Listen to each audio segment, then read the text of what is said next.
Bonjour les poissons, je suis ravie de vous retrouver pour votre horoscope du mois de mai 2026. On va aller sonder ensemble les énergies qui vont vous accompagner sur ce mois de mai avec le tarot et une carte d'oracle vibratoire qu'on ira chercher en fin de guidance. Comme d'habitude, je le répète sur chaque vidéo, pensez à liker, à commenter, à partager. Je vous avoue que parfois c'est perturbant ces algorithmes-là qui changent tout le temps, surtout depuis janvier. Donc les vidéos qui font plus de 3 minutes maintenant ne sont plus mises en avant par Instagram. C'est impossible pour moi de vous faire des horoscopes en 3 minutes. Sincèrement, j'essaye, hein, mais j'ai vraiment envie que le message vous accompagne sur le mois entier. Donc si vous voulez vraiment m'accompagner, moi, et continuer à recevoir ces horoscopes, pensez vraiment à liker, à partager, à commenter. Ça prend une demi-seconde, mais c'est hyper important pour les créateurs de contenu comme ce que je partage avec vous sur Instagram. Alors, les poissons. Au niveau des lames, qu'est-ce qu'on a? Hop. Cavalier d'épée, 9 de bâton. La première, on va la retourner juste après. Hop, j'en ai deux qui se sont retournés dans le jeu, on va les prendre. Je vérifie juste que j'en ai pas une autre. Ok, c'est bon. Alors, les poissons, pour vous, un 7 de coupe, ok. On a un cavalier d'épée. Le cavalier d'épée est beaucoup ressorti sur ce mois de mai. Les choses s'accélèrent, mais il y a vraiment cette importance, cette invitation à garder l'équilibre. Même si ça s'accélère, on respire. C'est un peu le message. On a ensuite un roi de pentacle, un valet d'épée, un as de pentacle. Ok.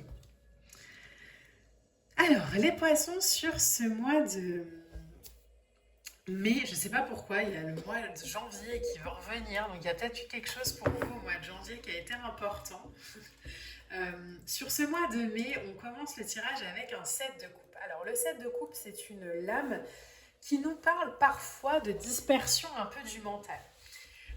J'aime bien prendre cet exemple-là, mais c'est un peu comme quand on va au resto et qu'il y a plein de possibilités sur la carte du menu et qu'on ne sait pas trop quoi choisir. Le 7 de coupe, c'est un peu cette dispersion du mental, ces désirs multiples et parfois contradictoires. On a envie de manger de la viande, du poisson, des légumes, on ne sait pas trop.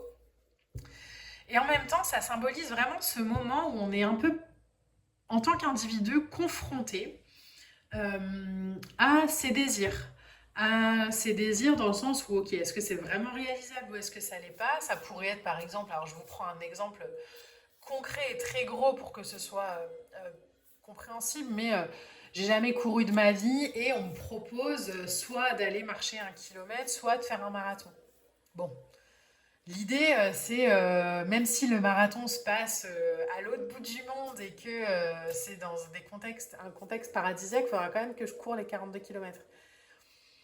Est-ce que le kilomètre qu'on me propose, qui est peut-être un peu plus près de chez moi, un peu moins peut-être dans l'ordre du fantasme et de la rêverie, n'est peut-être pas plus pour l'instant accessible, même si l'autre me fait vraiment rêver. Vous voyez, c'est un peu ça le 7 de coupe, c'est ok. Ça ne veut pas dire que je ne ferai pas le marathon à l'autre bout du monde un jour, ça veut juste dire que avant d'aller le courir, il faut quand même que je m'entraîne. Donc il y a cette idée-là avec un 7 de coupe, d'étapes où l'âme est appelée à trier ses désirs et à faire la différence entre les rêves porteurs et ce qu'on pourrait appeler ou concevoir comme des mirages un peu trompeurs. Donc revoyez un peu cet exemple que je vous ai donné qui paraît vraiment absurde mais qui, je pense, peut parler. Derrière, on a un cavalier d'épée. Donc, je vois qu'il y a vraiment cette envie pour vous d'y aller. Il y a une envie d'avancer, il y a un élan du mental là où on a envie de passer à l'action, où c'est maintenant, où il y a une idée, une conviction, il y a une mission, paf, on a envie d'y aller. Le cavalier d'épée, pardon, c'est une figure de mouvement. Parfois directe, parfois impulsive, parfois un peu tranchante. Donc, on a tellement cette envie de mouvement qu'on pourrait accepter d'aller faire ce marathon à l'autre bout du monde. Sauf qu'une fois dans la course, est-ce que je vais vraiment pouvoir courir les 42 km? C'est toujours pareil. Donc le cavalier d'épée, lui, on le temporise par l'écoute. On le temporise par l'alignement, par le calme, par une sorte de ok, je vois hein, que tu as envie de passer à l'action, je vois que tu as envie d'y aller et c'est génial, mais est-ce qu'on peut pas y aller pas après pas? Est-ce qu'on peut essayer d'y aller avec une forme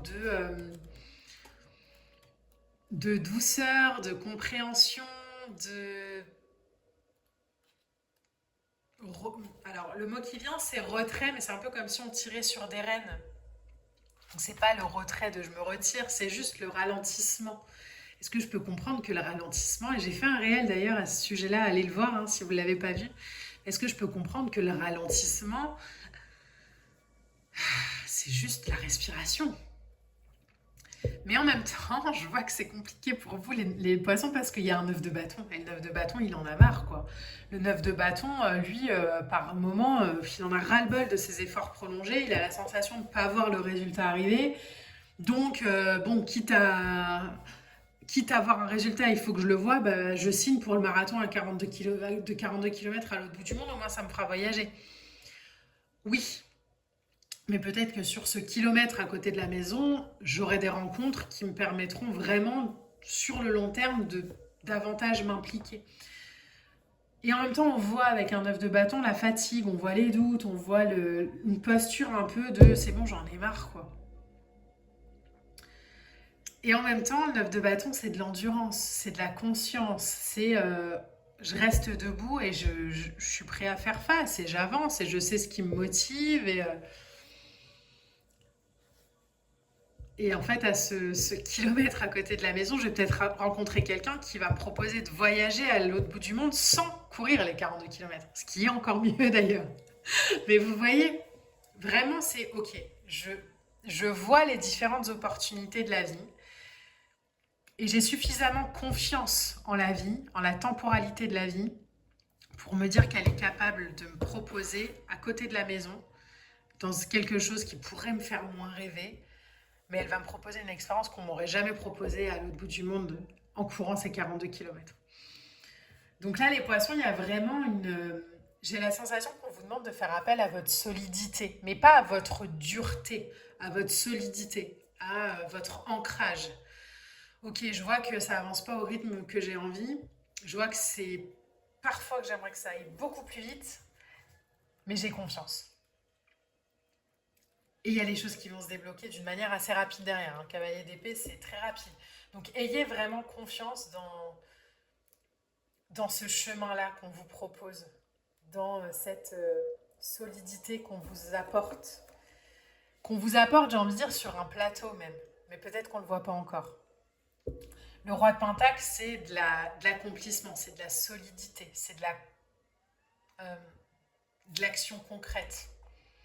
C'est de la bienveillance, c'est de l'aboutissement d'un processus de construction. Donc il y a une expérience nouvelle qui arrive par la persévérance. Ne lâchez pas sur ce mois de mai les poissons. Parce qu'il y a quelque chose qu'on va vous proposer là derrière. Ça vibre joint, mais encore une fois, soyez attentifs à la temporalité avec les cartes.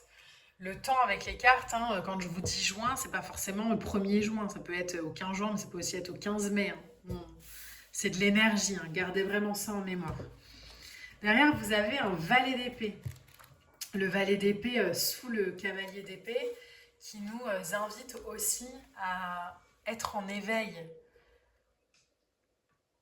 à faire preuve de discernement, à observer avant d'agir.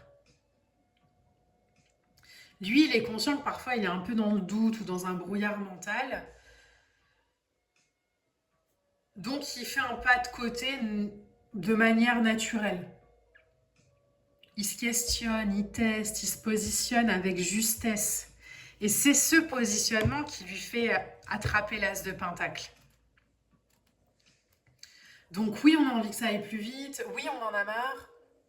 Oui, on nous propose plein de trucs qui pourraient vraiment nous plaire, nous satisfaire, nous... Ok, mais est-ce que vraiment c'est dans cette opportunité-là que je peux aller dans la consolidation, la concrétude de ce que je veux? Peut-être pas. Peut-être que cette ligne-là, elle correspond aux 2 premières semaines du mois de mai. Hein. et que ces deux-là, et que cette dernière ligne-là, elle correspond à la deuxième. Mais il y a vraiment cette idée, les poissons, hein, ok, je vois que j'en ai marre, je vois que j'ai envie que ça accélère, je vois que je pourrais saisir n'importe quoi parce que j'ai envie que ça bouge, mais je sais où j'ai envie d'aller. Donc je me pose les questions, je teste, je me questionne, je vois, je prends le temps. Et bizarrement, on m'apporte une opportunité, un nouveau départ concret, une stabilité, un projet à ancrer dans la réalité qui est vraiment pour le coup aligné à ma vibration. Un projet qui va se positionner sur des bases solides, qui va valoriser mes ressources, mon temps, mon argent, mes compétences, qui va me permettre aussi de passer à l'action, qui va me permettre d'avancer de manière constructive, qui va me permettre vraiment d'incarner cette capacité à matérialiser, à transformer mon élan intérieur en résultat visible. Par de la collaboration. Vous avez en deux decks le 3 de Pentacle. Donc pour moi, il y a vraiment quelque chose qui vient de l'extérieur, où on vous propose quelque chose, mais alors, on vous propose peut-être différentes choses. La première idée que j'ai là, c'est qu'on vous propose quelque chose en début de mois. Alors, adaptez mon discours, hein, relationnel, professionnel, voyez comment ça résonne. On vous propose quelque chose en début de mois et vous en avez tellement marre d'être là où vous êtes que vous avez envie de la saisir, même si vous sentez que c'est pas totalement aligné, vous n'êtes pas totalement en capacité de faire les 42 km. Et du coup, vous êtes à deux doigts de l'accepter, mais vous faites preuve de patience, vous faites preuve de recul, vous vous dites, ok, attends, je vais prendre le temps de réfléchir. Et dans ce laps de temps où vous réfléchissez, il y a quelqu'un qui se pointe avec une nouvelle proposition, avec une nouvelle idée, avec une nouvelle envie, une nouvelle relation, qui correspond vraiment à ce que vous avez envie, qui vient nourrir votre désir d'avancer, qui permet vraiment de mettre en place As de denier le début d'un mouvement. Et ça, vous pouvez l'avoir vraiment par votre capacité à faire un pas de côté, à observer. Donc les poissons sur ce mois de mai, je ne vous dis pas de ne rien faire, je vous dis vraiment de favoriser les opportunités qui font réellement vibrer votre cœur. C'est pas une question de ne pas se challenger, hein, aller courir 42 km, pourquoi pas. Mais aller courir 42 km sans entraînement, c'est compliqué. Donc là, il y a vraiment cette idée de, ok, en fait, je vais valoriser les opportunités qui me font du bien, qui me font me sentir vivant, qui me font me sentir heureux. Et vous allez voir comme ça vous mène rapidement à la réussite. Comme sur ce chemin-là, vous allez rencontrer une personne qui va vous proposer un truc, et quelqu'un d'autre, et hop, et petit à petit, tac, tac, tac, ça construit de manière beaucoup plus rapide que si j'avais signé pour aller faire ce truc qui au final me correspondait moyennement. Ok, alors les poissons, on va prendre une carte oracle pour vous avec le message vibratoire. Alors, qu'est-ce qu'on a pour les poissons? Vous ne voyez pas, mais j'ai les yeux fermés, donc c'est pour ça aussi. Les cartes sont dans une boîte, elles sont un peu compliquées à attraper. Mais j'ai aussi les yeux fermés, donc ça n'aide pas, on ne va pas se mentir. Alors, pour vous les poissons, on a la lame 111. Je suis un être d'amour et de douceur. J'attire à moi l'amour avec un grand A. Notre rencontre est une évidence. Nous nous reconnaissons dès le premier regard. Nous sommes faits l'un pour l'autre et nous vivons la plus belle histoire d'amour qui soit. Amour, âme sœur, passion. Je crois que cette lame, elle est déjà sortie. Peut-être pour les lions, je sais plus, ou pour les béliers. Je sais plus, mais vous le voyez, c'est vraiment ce message de je fais confiance à la vie pour mettre sur mon chemin vraiment la relation, la situation, l'opportunité qui me fait me sentir à la bonne place. Pas parce que j'ai une foi en la vie complètement perchée, c'est pas ça l'idée. Mais c'est que je sais que la vie m'accompagne vraiment sur ses plus belles histoires d'amour, y compris avec moi-même. Donc les poissons, ayez vraiment confiance et revenez en fin de mois me dire ce qui s'est réalisé pour vous. Je vous embrasse, pensez à liker, à partager, à commenter. Je vous dis à très vite pour de prochaines vidéos. Bye bye.